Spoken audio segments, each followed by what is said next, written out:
Jesus came to conquer the destructive. Jesus just didn't go on the other side to show us that the demonic existed.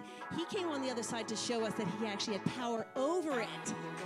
Now, if you've ever watched the movie Chronicles of Narnia, The Lion, the Witch, and the Wardrobe, there's actually a scene where Mr. Beaver is talking to kids, and he's telling them that Aslan is on his way back and he's on the move.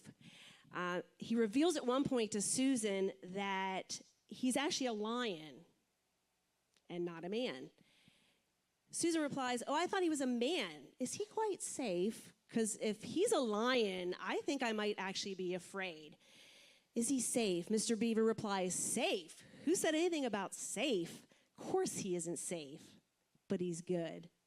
He's the king, I tell you." In the Gospels, we find personal encounters with Jesus. When people come face to face with him, they're going to have a choice. They're either going to have to reject him and walk away, or they're going to encounter him and have a life-changing encounter with him. They're going to be transformed and all that because he's good. Today we're going to be we're going to read an account in Mark 5, 1 through 19. I'm so thankful and so happy my husband gave me this particular passage to talk about. And once we get there, you understand why. But before we read, there is actually a prelude to the story. In chapter 4, Jesus and his disciples had just been on the other side, and they were done preaching and doing ministry when Jesus says, "Hey, let's get in the boat and go to the other side of the sea." So they get in the boat, and as we know, there's a big storm that happens. See, Jesus primarily did most of his ministry on that side, but he's standing there. Just picture this. He's standing there at the river's edge, and he's looking, and you could just see it's a visionary sense of what was about to happen. Only he knew. And this was before he even gets into the boat. He's getting ready to not only go into a physical storm, but a supernatural one as well. We know that during the night, this great storm hits. And Jesus calms the storm, but in the midst of that storm, he calms it. And actually, the disciples are afraid. They're so afraid. These guys that have actually been with him and just saw what he did in the natural, they're watching him and they're looking at him, and they actually have the nerve to say, "Who is this man that he made the wind and the waves obey him?" The fact that they actually asked this question shows us that they didn't actually not really know at this point who he really was, that he was really Jesus, the Son of God. He had just demonstrated his power and what he was able to do in the natural. But as he crosses over, he's getting ready to demonstrate the power over the supernatural. We had just witnessed a storm outside of what Jesus saw, and now we're going to see a storm that was going inside, and that was in a man, in an individual. After this wild night, Jesus steps out of the boat. He steps out of the boat, but fresh from making the winds and the waves stand still, everything was happening so fast, and the storm immediately hits them.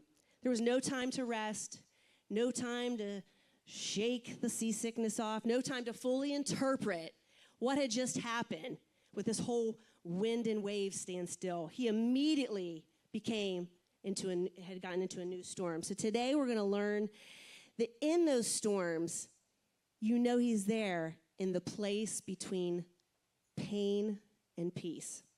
So we're going to go into Mark 9, 1 through 19. It says, when they crossed the lake to the region of the Gerasenes, now I know it's Gerasenes because I actually looked it up, and I actually didn't just look it up how it's pronounced. I looked it up the person interpreted it back to me, so I know I'm saying it right. The Gerasenes. When Jesus got out of the boat, a man with an impure spirit came from the tomb to meet him. This man lived in the tombs, and no one could bind him anymore, not even with a chain. For he had often been chained hand and foot, but he tore the chains apart and broke the irons on his feet. No one was strong enough to subdue him. Night and day among the tombs and in the hills, he would cry out and cut himself with stones. When he saw Jesus from a distance, he ran and fell on his knees in front of him. He shouted at the top of his voice, "What do you want with me, Jesus, Son of the Most High God? In God's name, don't torture me." For Jesus said to him, "Come out of this man, you impure spirit." Then Jesus asked him, "What is your name?" "My name is Legion," he replied, "for we are many." And he begged Jesus again and again not to send them into the new area. A large herd of pigs was feeding on the nearby hillside. The demons begged Jesus, "Send us among the pigs. Allow us to go into them." He gave them permission, and the impure spirit came out and went into the pigs. The herd, about 2,000 in number, rushed down the steep bank into the lake and were drowned. Okay, so we got to stop like right here. I mean, already this is like a movie. If you watch these kind of movies, there's a demon-possessed man howling and screaming at the moon. He's violent and he's out of control, living in the tombs. And then Jesus casts out a demon, and then he casts him into the pigs, and then man is restored. What a movie, huh? Now, you might be thinking, well, Terry, that was a long time ago. It has absolutely nothing to do with my life. Well, in some aspects, it's not really too far from our own. This story is going to show us that Jesus can break the power in the most difficult parts of our lives. Those that we're afraid of, those are ones we want to keep secret. No one else knows. Ones that we feel if anybody knew, we'd be ridiculed. We'd be laughed at. Ones that we're so fearful that we want no one to know. I'm going to tell you right now, he was going to transform him. He wants to be able to transfer you and me and change our lives in between that pain and peace. He never promised we weren't going to have the pain, but he wants to do something in the middle of that pain and the peace. So there's 3 things we're going to learn about this man. First, he was rejected. In verse 1, Mark begins to tell us that Jesus and his disciples had come and made their way on the other side of the sea. It was in the region of the Gerasenes. So there's a picture of what it would have looked like. So this incident occurred near Gerasa. I know I'm saying that right too. Gerasa, a small town by the sea, and this is different from the larger Gerasa. This is where they get out of the boat, see the tombs. The tombs are right there. Jesus didn't just go across this lake geographically, but he went across in every way he possibly could. See, this other side wasn't Jewish territory. He was used to ministering in Jewish territory. This side was Gentile territory. So Jesus actually, according to Jewish law, just entered the world of all things unclean. He gets out of the boat. There's an unclean man. There's unclean spirits. There's unclean pigs, which Jewish people wouldn't even go near. Unclean tombs. You get it. Everything was unclean. In this region, Gentile territory, everything would have been unclean to Jesus. But we see Jesus come to break Jewish law in order to teach the spirit of the law. To him, no thing was unclean. No one was too far gone. No one was too beyond loving, redeeming, to be healed. Nobody. No one was out of reach. He came to break social customs in order to display his power and his goodness in a place where, guess what? The God of Israel, he wasn't even worshipped. So although the disciples were ready to probably take a nap, they soon realized that being with Jesus, there was always ministry to be done. Verse 2 says, as soon as they stepped onto the shore, they were met with a demon-possessed man. Now, after this, you don't really hear too much about the disciples. So they were either scared, tired, I don't know what they were. They could have went and hid in the boat for all we know. But you don't really hear too much of them anymore. We do know that Jesus is standing there and he's confronted with this man. When you're reading, you're probably wondering, I know I did. How did he know Jesus was coming? How did he even know who Jesus was? What was his purpose? I think this shows you right here the insight of the ability of Satan. Don't you think that for 1 second that unclean spirit did not know he was there? Don't you know for 1 second that he wasn't there to disrupt what was going on so that Jesus would be able to share the message with the people? He was there. He knew, and he was going to stop it.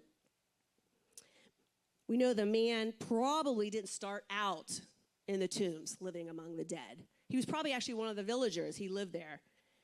But at some point, something happened that maybe separated his mind, body, and soul. Something was going on that actually changed him. Changed him so much that his condition was so bad, he was exiled from society. He wasn't right in his mind. And I mean, you wouldn't be right in your mind if you actually lived among the tombs, because no one in their right mind would live among these tombs. The townspeople tried to even protect themselves by binding him and him by binding him, but no one could subdue him. With all that demonic strength, he was able to break out of the shackles of the place he was in. He was able to break free from the shackles, but unfortunately, he wasn't able to break free from the bondage that the evil one had him in. Demons gave this man supernatural strength so much that he was completely swallowed up personality-wise. It had completely taken over his life. Imagine what a powerful picture this is. The destruction purpose of the enemy was to take hold of him. His purpose was to destroy this man's life, his physical part, his mental part, his spiritual part. Ultimately, his plan was to destroy what God had made. Today, he does the same with us. He wants to rob us from connections with people. He wants to rob us from the physical, the spiritual, the emotional. He wants to rob us of everything, of what God created us to. And the enemy wants to take a hold, and he wants to bind us, and he wants to keep us into captivity. But Jesus has come to set us free. It says, night and day among the tombs and in the hills, he would cry out and cut himself. He had become so desperate, he starts cutting himself. Now, I'd like to imagine he's cutting him so much. It's almost like he's trying to get the demons out of him. He's crying, wailing, and the sores would become so bad that they would ooze because of the filth that he lived in. And if there wasn't sores, they probably became scabs. This gives you a scary picture of what was really going on. We read this story sometimes, we're like, oh, a demon-possessed man. Oh, God, Jesus heals him. This is what was really going on night and day for a very, very long time. This actually parallels the story of 1 King 18. It's where Elijah is challenging the people that are worshiping Baal for whose God was greater. And Yahweh, the one true God, or the God that they worshiped. And as these people were trying to get their gods to show up night and day, they became more desperate for them to show up. They even shouted louder, and in their normal customs, they would cut themselves actually with knives and swords until the blood just gushed. This is the destructive nature, and there was no response. The destructive nature, the demonic, is clear that in Scripture, in the Old Testament, and now we see it here in Mark. We have Satan who desires you to live in destruction and bondage, and we have Jesus who wants to love you, show you him, and set you free. He wants you to live in freedom. Jesus came to conquer the destructive. Jesus just didn't go on the other side to show us that the demonic existed. He came on the other side to show us that he actually had power over it. He was able to do so like no one could. He came, this man who was fully engulfed with this demon, he came to transform. He came to have an encounter with him. And when Jesus stepped off that boat and into his neighborhood, all things were about to change.